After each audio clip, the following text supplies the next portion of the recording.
Good evening. How are you? Fine, thank you. I hope you're not being naughty with my sister. The sis looks interesting. I want to see the end of that one. Yeah, like, oh, Michael, really now. Welcome, final segment here, guys. We have a very interesting discussion ahead of us with Jerry Mudiaga, whom you've just seen on that clip. He's an actor who has starred in several films. His career as an actor kicked off in 2010. I think it was Africa Magic, telenovela, Tinsel. Everybody starts off in Tinsel. Mudiaga, you are welcome. Good to have you here, man. Great to have you on the show. Thank you. So I'll be the first to say that your looks have evolved. Like, I was talking about it when you first came in, like, the Jerry Mudiaga of, like, 8-10 years ago is a lot different from the Jerry Mudiaga today. So when people see you, they're probably trying to, like, link, and they're like, I know this face, I know this face. And then they're like, it's you. What happened? Did you do, like most people do now, surgery? Plastic surgery? No. I think I just got older, added weight, grew the beard. And I think I tend to change my haircuts. It might look different when you see me on TV, and so maybe next time you might see me and might not have the beard again. You might be like, okay, this face looks familiar, but I can't place it. Well, you know you're the master of disguise.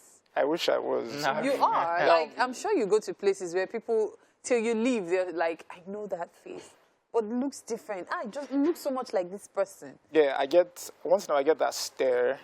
Like, I think I know you stare, and I'm just probably smiling back or looking away to avoid awkwardness.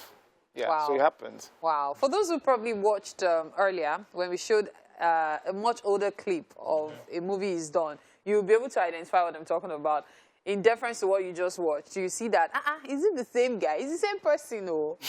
Now what? In any case, Jerry, first off, for somebody who started way back in Tinsel 2010, the show itself has evolved. You've also evolved, and people, your fans must have also evolved along with you as you invented different characters in different movies. My question to you is, how do you attend to people who are your fans? How do they see you through this evolution, and what is your interaction with people who are your fans? Okay, for me, the experience I've had basically is people knowing me for different things or different roles. You know, so when I meet people, they call names that I can't even recall immediately. I'm like, okay. You know, someone called me up and was like, I just finished watching you on my way to the UK. I was like, okay, what did you watch? And she couldn't remember the name, but described, and I was like, I can't remember. Because you've acted so many roles. So I said I can't remember. But we kept going on, and I was like, okay, I think I know the movie, but is it out? I didn't even know it was out, you know? So yeah, people do that. Then sometimes I meet people at occasions that walk up to me, and we start to talk, and they're talking about something that I did a while ago, you know, ask me questions, and I can't even remember a lot of things about that project, you know? So it's almost like I'm in the dark at that moment, but I try to recall. Which is a very interesting thing. I don't know what that does to you mentally, because I've had instances where people would say, oh, you're the guy from radio, or oh, you're the guy from that other show, oh, you're the...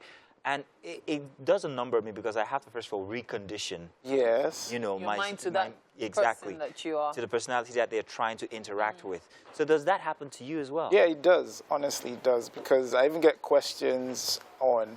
Okay, there's a series I did that was really nice.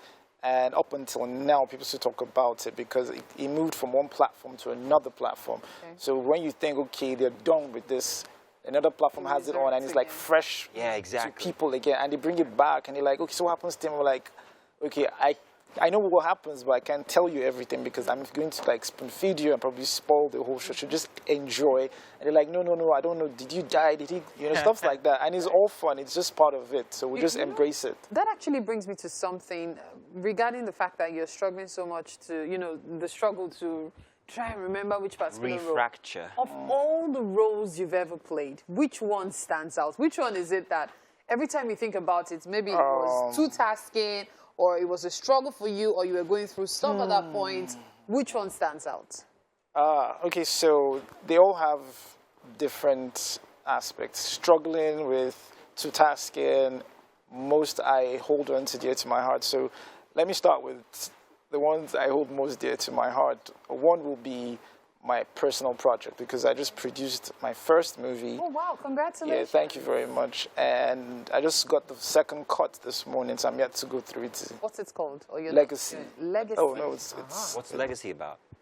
Okay, so it's basically... You're not spoon-feeding us, don't worry. Okay. We're not asking if you died in it. What's it about? It's basically about a man that leaves an inheritance for someone that isn't his child. Like over 70% of his inheritance to a total stranger. So the family's like, why? Was he in his right state of mind? You know, and all that, things that happened with the lawyer, contesting and all that. Wow. You know, but at the end of the day, it turned out to be that the idea...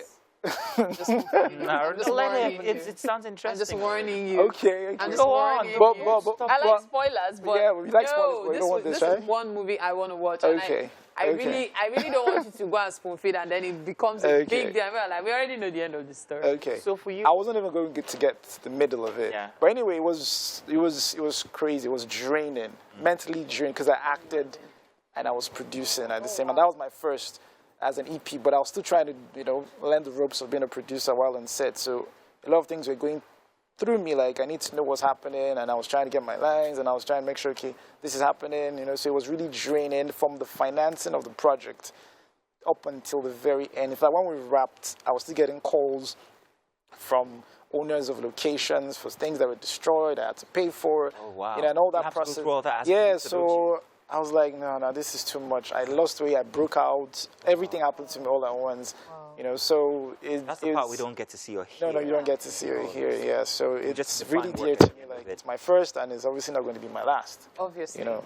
So when can we see it, and where can we see it? I'm hoping in a month from now, because I don't know where I'm going to put it out first. It might go to the cinemas, depending on the distribution agreement we have when that time comes. But I know it's going to be everywhere, because I'm not just going to sell it off to one platform. I'm going to put it on different platforms as time goes on. Yes, because I need to make back that money and make it good, so I can go back and say, okay, let's do something better than we did the first time. I noticed many actors are becoming producers. Yeah. Yeah. I noticed that. Is there a reason for that besides the money? Is there much money? Is it so you can have control of what goes on? For me, I think is first of all the passion, the love for the art. You know, when you are in love with what you do as a person, you just want to keep doing more. When I watch a beautiful performance on screen, it connects to me. If it's emotional, I break down.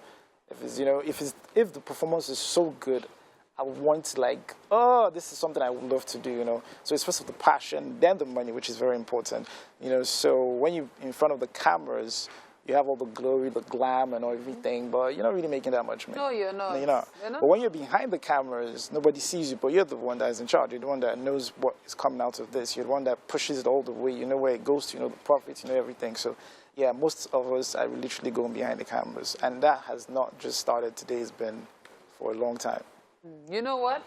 While we continue this conversation with him, let's take a look at something that Jerry has done, something that will make us probably go, I want to be an actor tomorrow. Oh, Jerry, Mudiaga. Oh. Mudiaga. Let's see this. We'll be back.